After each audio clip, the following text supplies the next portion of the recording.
This is Macro Analytics, delivering frank conversations on global macroeconomics and market analysis, outside the mainstream, featuring discussions and debates between Gordon T. Long, publisher and editor of GordonTLong.com, and his guests. The content of this discussion is strictly the opinion of the participants. It is in no way a solicitation for business, nor is it to be considered investment advice of any sort. Always consult a registered investment advisor before making any investment decision. These discussions are extremely hard-hitting and terribly frank, and parental discretion is advised. Now, on to the show. Long with GordonTLong.com. As part of our ongoing series on financial repression, I have the Honorable David Stockman joining us via telephone from Aspen. David is a former director of the Office of Management and Budget under President Ronald Reagan, a former Michigan congressman, and presently best-selling author and publisher of the website Contra Corner. Welcome, David. Very happy to be with you, Gord. I hope I didn't drag you off the ski slopes. No, that's okay. I knew you were writing for your blog, so I couldn't have. Yes, as a matter of fact, I just posted something today because I reacted very strongly to a Wall Street Journal headline that I saw early this morning commending Washington for its bipartisan success in passing this abomination over the weekend that they were pleased to call Cromnibus.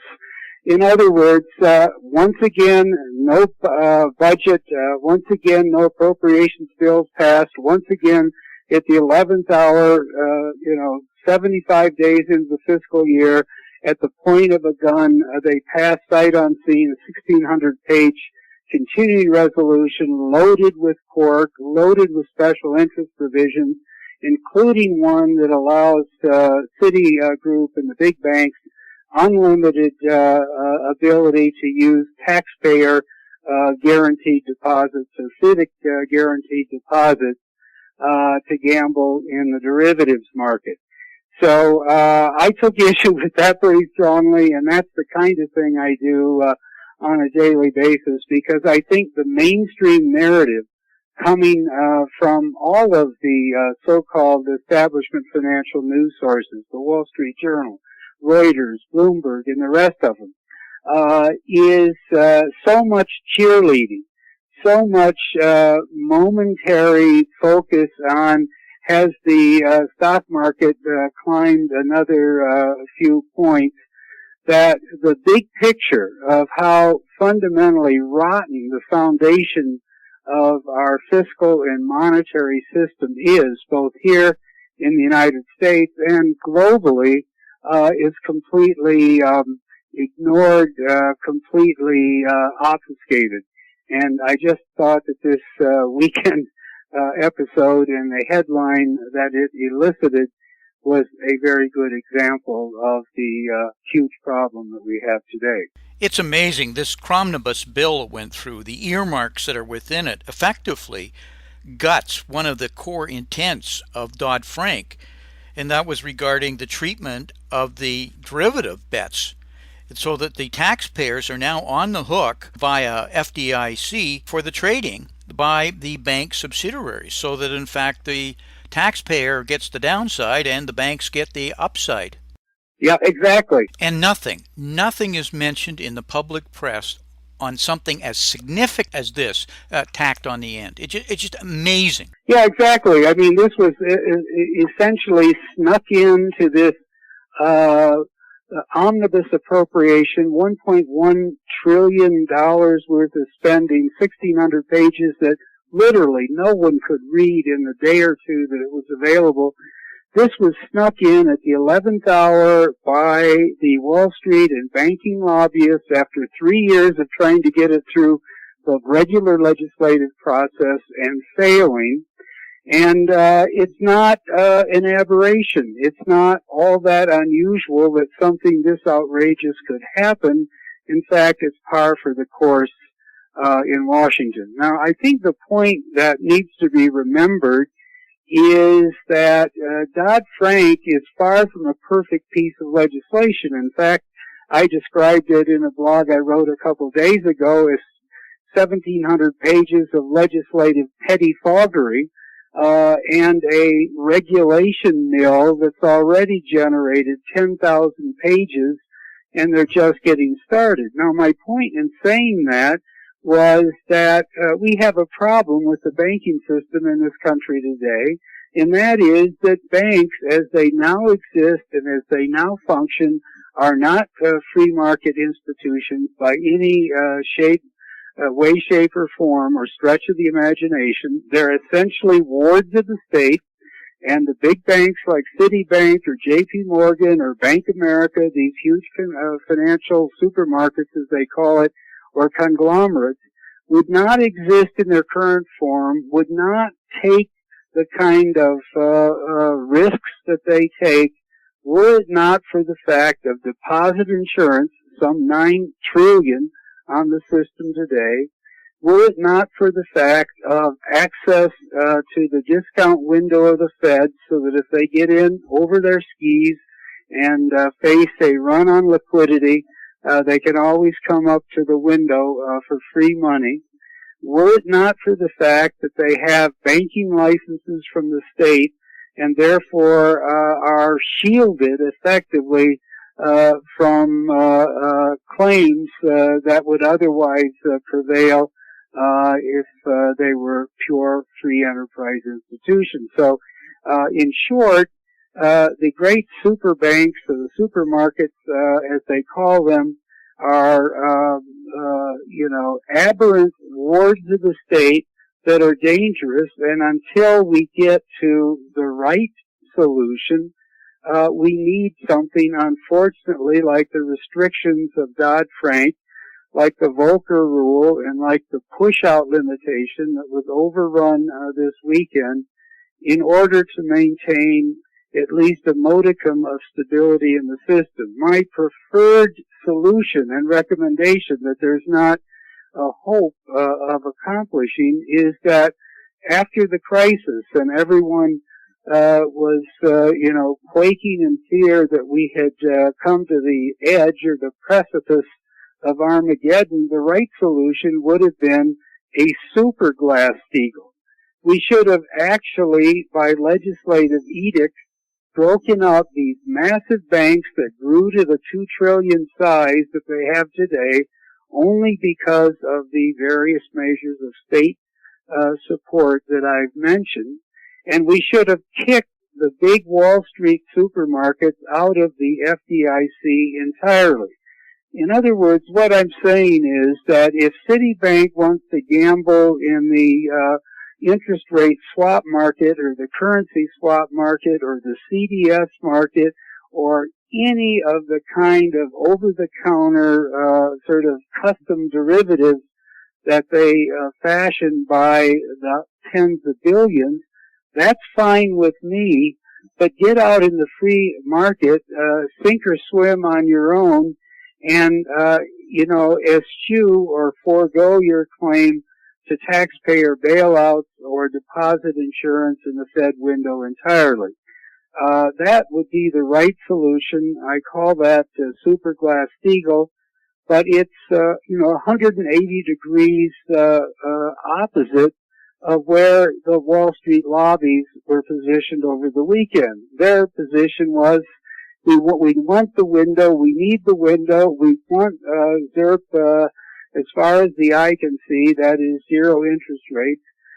We want to have the blessings of deposit insurance. We want to be chartered state fractional reserve banks and all the rest of it. And oh, by the way, don't limit or handcuff us in any way in terms of what we do with our balance sheet and what risks we build up inside our operations.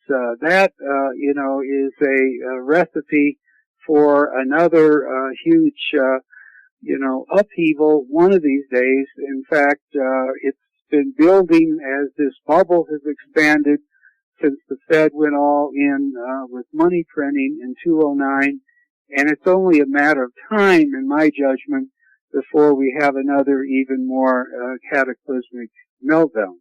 David, we're here this morning to talk about financial repression. How would you define financial repression in your words? Well, I would define it this way. Honest interest rates and financial asset prices come about from price discovery on the free market owing to the interplay of supply and demand for savings and for borrowing and for other forms of investment in the marketplace. The opposite of that is the regime we have today, which I call the regime of financial repression. It's characterized by dishonest or false prices that are not set by the market but are administered by the central bank under the doctrine of ZIRP and QE and wealth effects and all of the other artifices that they have invented, especially over the last 10 years, to justify a continuous and massive intervention in the heart of the financial market day in and day out. I don't think capitalism can function efficiently. I don't think the economy can grow at a healthy, sustainable, balanced rate if you don't have a free market in the capital markets, in the money markets, at the very heart of the capitalist enterprise. Yet today we don't have that. We have absolute financial repression. We have the opposite of genuine price discovery. And as a result, everything is getting distorted. The economy has generated way too much debt. There is a huge amount of gambling in the secondary market based on free overnight money that's been created by this central bank, the Fed, as well as the other central banks around the world. And it leads to what the Austrians called malinvestment, and essentially a crack-up boom that is not sustainable and stable, and that eventually gives way to the kind of traumatic adjustments and corrections that we've seen already twice this century, once in 2008, and then obviously at the time of the dot-com crash. David, many would agree with you. We just don't have free markets any longer operating. We don't have proper price discovery. We have mispricing of risk. We have malinvestment. And what's been fostered out of that is effectively crony capitalism. In true capitalism, by nature of competition, you get more for less. When you have crony capitalism, you get a lot less for more. And, in examples of the degree of distortions, this quarter's Q3 results show that 90% of all corporate profits were spent on buybacks and dividends. Where's the investment? Where's the capital investment? How does an economy grow when you're not investing? Because of the degree of distortions. Well, I think that is a great question, and I think the short answer is it can't and doesn't. But what it does instead is kind of cycles in, bouts of malinvestment and bouts of speculation that eventually reach their limit, collapse, and we start all over. And I think one of the big lessons we're learning right now about the dangers of financial repression, and remember, it's not just the Fed, but it's central banks the world over, and the impact that has had in terms of creating false booms and investment around the world is very much evident in the oil market today, and the underlying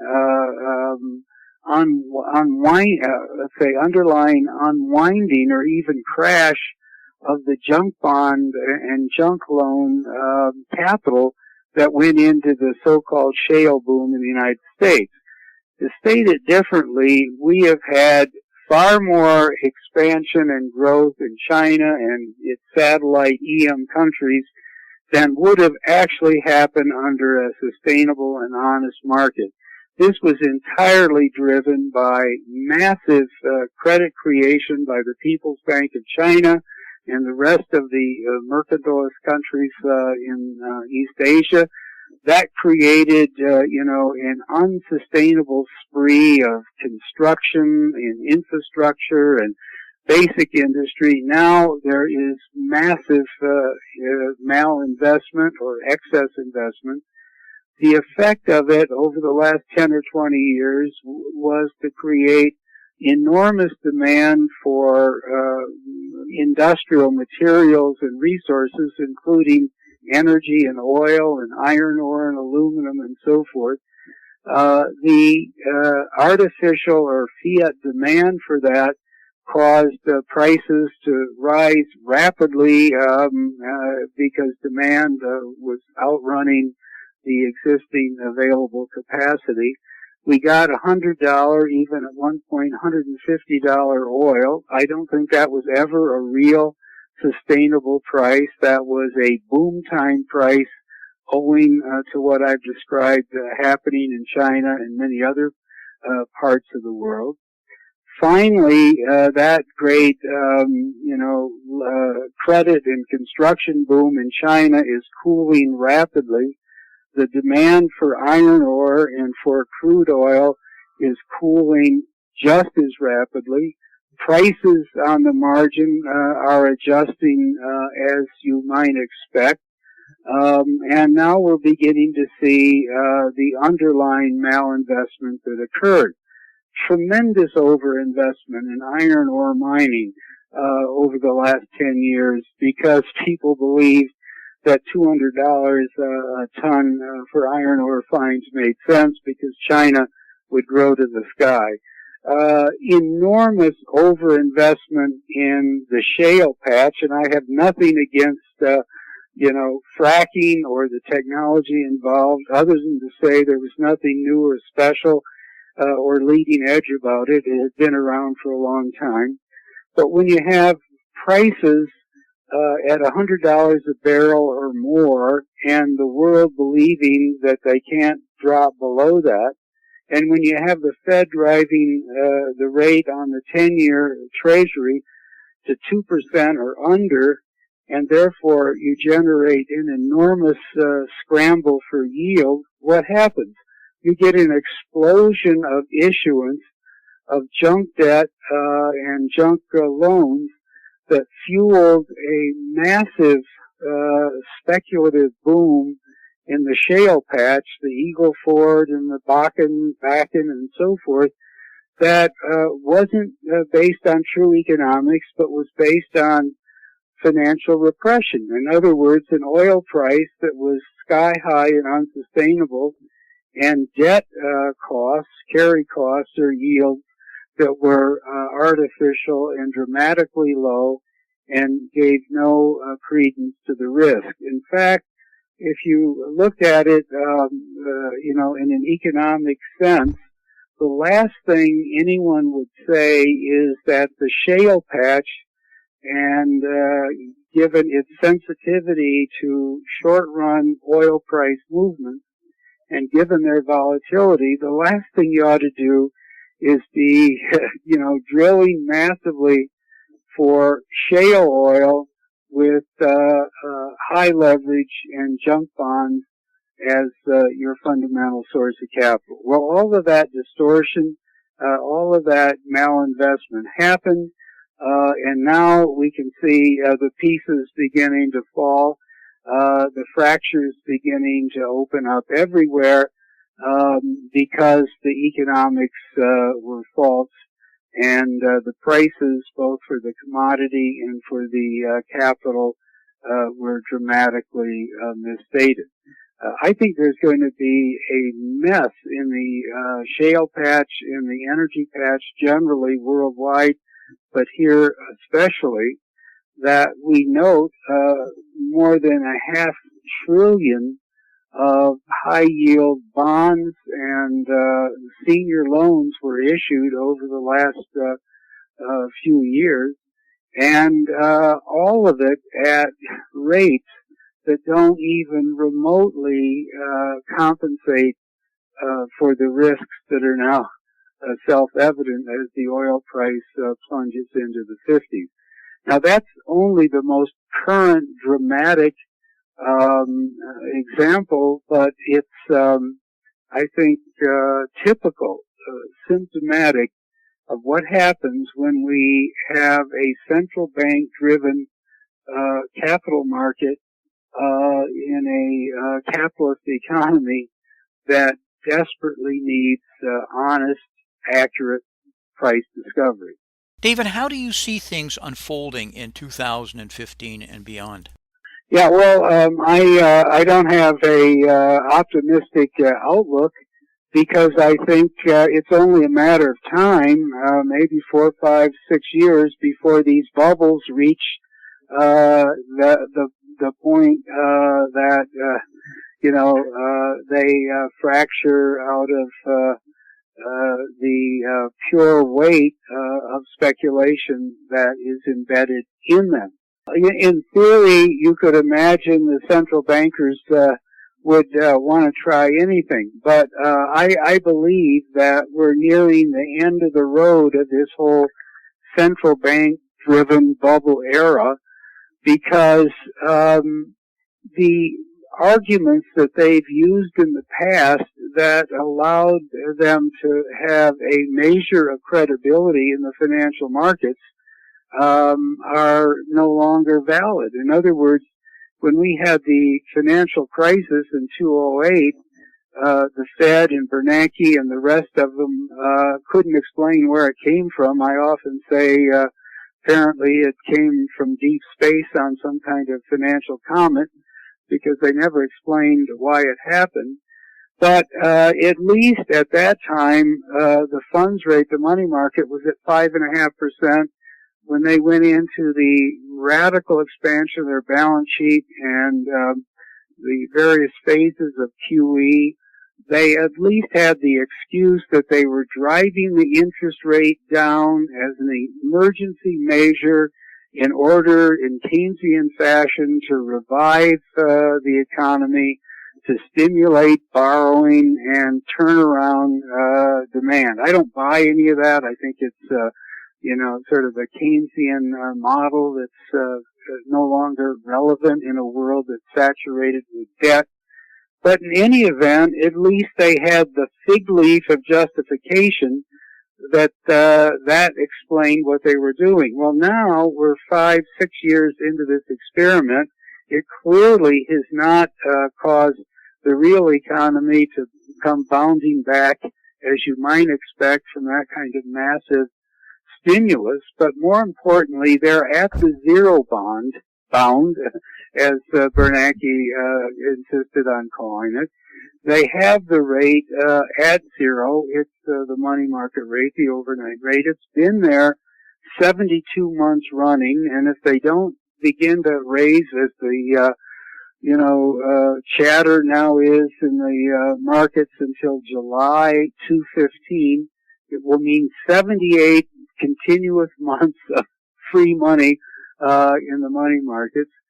And the point is, they have reached the point where they're out of dry powder. I think if they try to revive QE or to reverse course and plunge back into some aggressive monetary expansion in the balance sheet growth sense, they're likely this time not to rescue a faltering market, but to actually spook investors into a panic and a massive sell-off. So I think they've kind of taken themselves hostage, if you want to use that metaphor, or they've painted themselves into a corner. They have very little,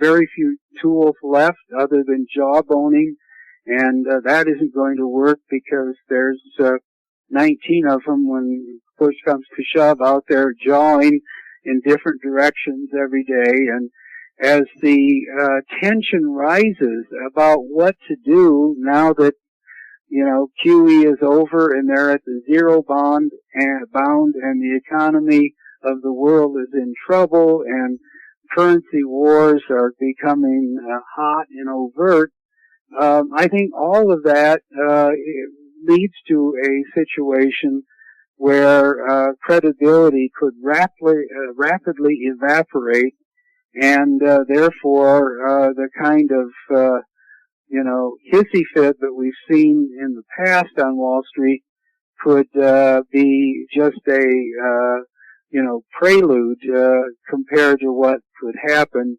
if things really start to unwind. David, as a former Washington insider, how aware do you think the politicians are of these issues that we're talking about?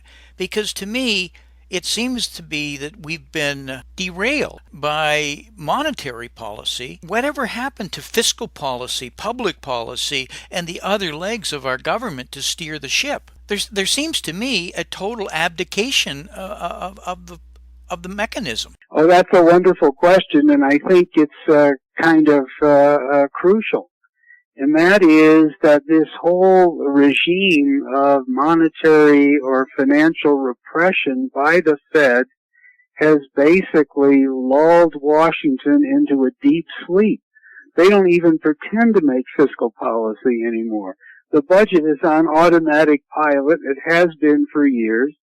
Obviously, no one has outlawed the business cycle, so you don't have to have too many brains to project 10 years ahead, assume another recession, plug that into the forecast, and look at the return to multi-trillion annual deficits to an even greater, more fantastic explosion of national debt than we've already had.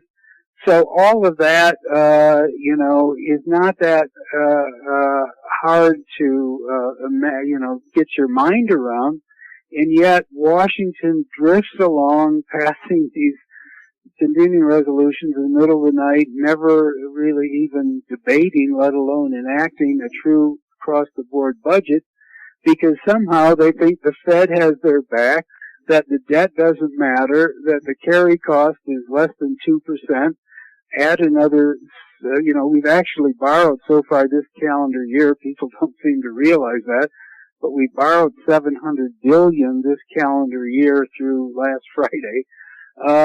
But all of that, is allowed to drift.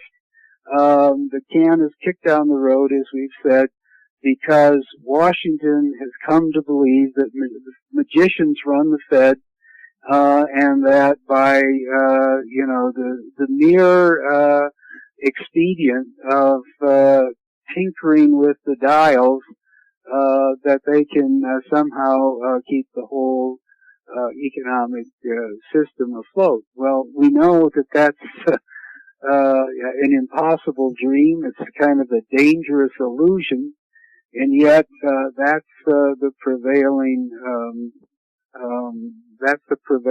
idea, the prevailing consensus. David, don't they understand that we have 75 million baby boomers now beginning to retire, approximately 10,000 per day?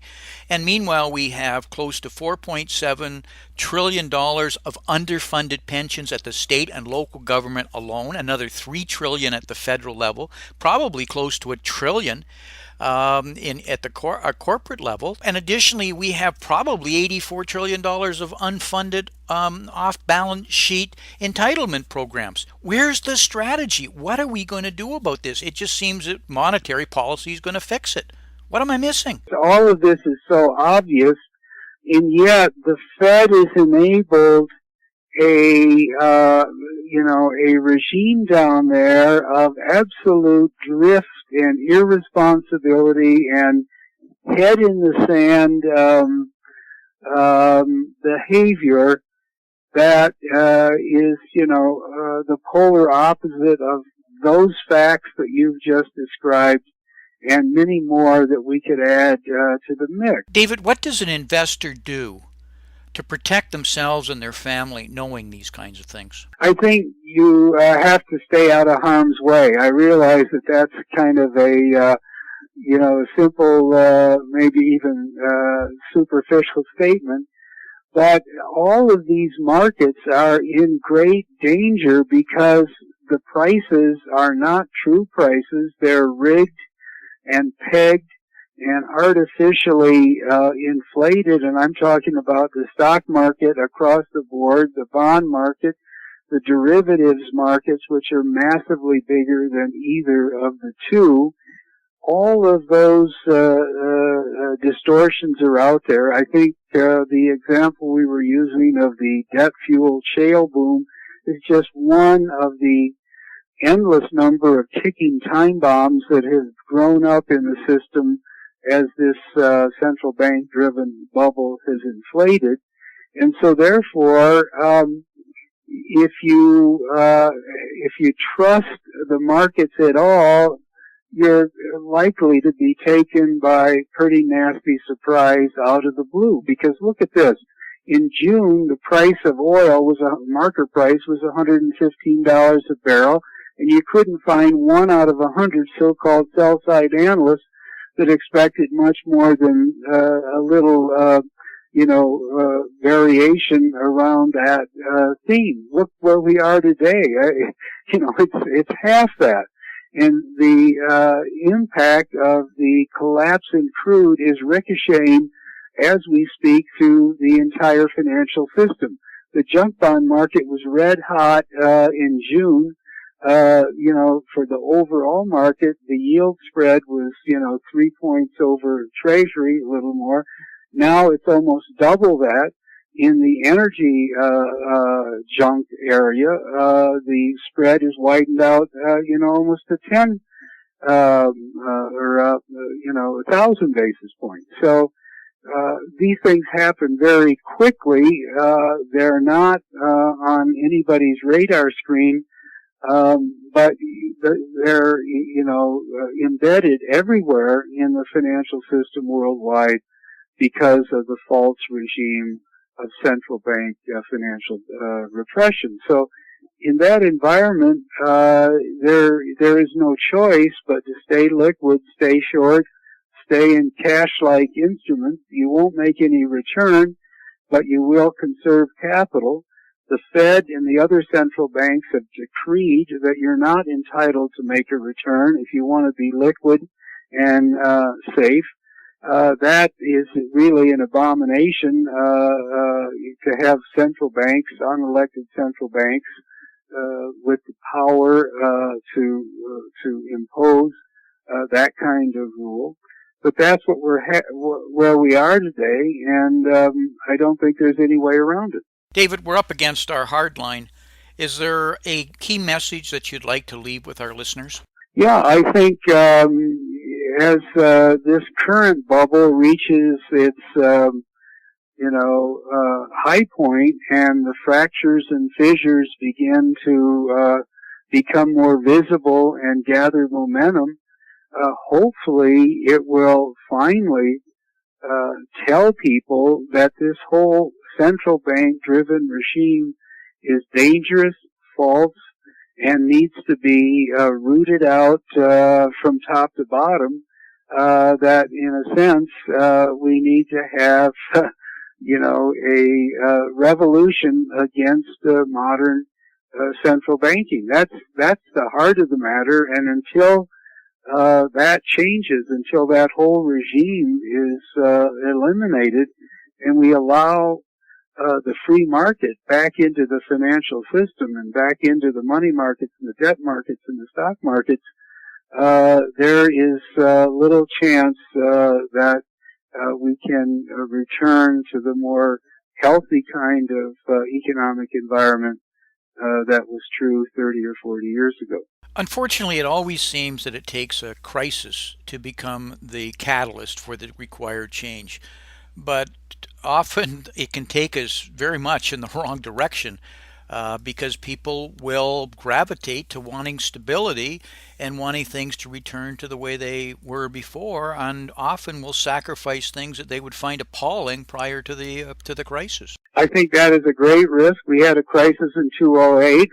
We learned absolutely nothing from it. In fact, our leadership at the Eccles building, the Fed, doubled down and took Greenspan's playbook, which was wrong after the 2000 dot-com crash, and implemented it, at a rate of 5 times greater than he had done.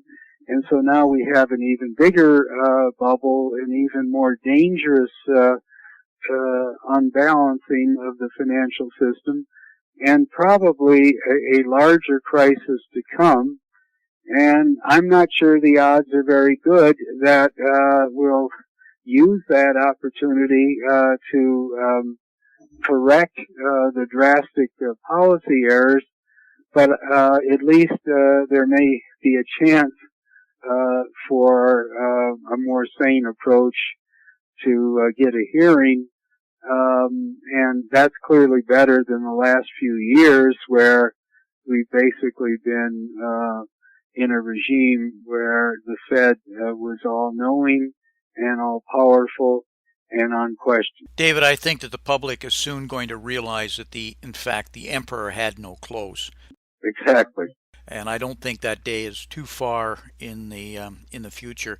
Could you tell our listeners how they could learn more about your writings and how they could follow you closely? Yes, I have a blog called David Stockman's Contra Corner. It's easy to find just by Googling it. When you get to the site, there is an ability to subscribe to a daily email distribution to make it easy at 5 Eastern Time every day. The email comes out. We post about 10 to 12 new articles a day on the very themes we've been talking about. The Fed, financial repression, the fiscal disaster, the gambling house on Wall Street, as well as international. We cover Japan, China, the ECB, and all the rest of it. And I write one post generally every day, as well as post a lot of other writers who are addressing many of the same themes. David, we have to have you back. Great insights. I appreciate your frankness, and we need to do this again in early in the year, because I'm sure there's lots more to talk about. Okay, very good, and I appreciate the chance to join you. Thank you very much. Talk to you again. Okay, bye. Bye.